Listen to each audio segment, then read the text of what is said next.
Ready? Start. Some excesses are more excessive than others. It is fair to count rape among the most egregious violations of human rights.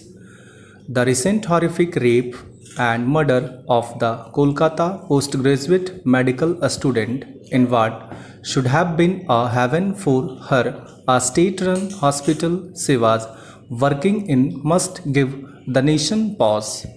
The state and circumstances in which the body was found leave no room for any doubt that it was a most dastardly violent act, and brazen in that it occurred within a hall in the supposedly safe confines of the government media college hospital.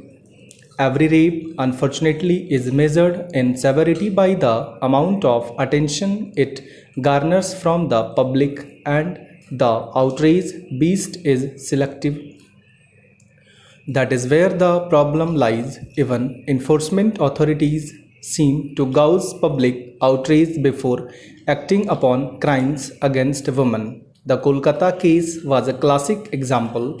The parents of the slain doctor were reportedly told that she had committed suicide initially, a blatant lie, whereas it could not have escaped the attention of anyone at the scene of crime, but particularly so medical professionals, that here indeed was dreadful assault and murder was the willful cover up necessitated by the fact that both the home and health portfolios are being held by none other than the chief minister of the state, or to avoid responsibility for the administrative lapses that allowed such a crime to take place.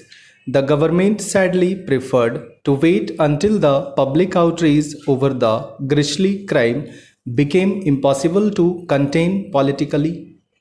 Indignant protest broke out in Kolkata and across the country, bolstered mostly by medical students and postgraduates in hospitals, demanding safety and security as they engaged in healing people. Multiple acts of violence against doctors have marred the peace between doctors and patients in the country for years now. The murder last year of Dr. Vandana Das in Kerala by a patient with mental illness is recent history, but the frequent attacks on doctors and nurses during COVID 19 or when there are adverse health outcomes have been recorded too.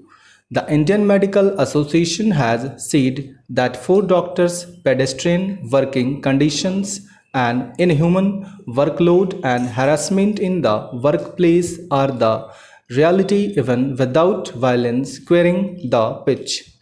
The move to drop the 2019 proposal to introduce legislation to protect doctors and their workplace was a lapse, and it should be remedied forthwith. Above all, the state should proactively take steps to prevent rapes, making the punishment a deterrent. The nation cannot afford to fail one more doctor or hospital caregiver. Those tasked with saving lives should not have to fear for their own. Stop.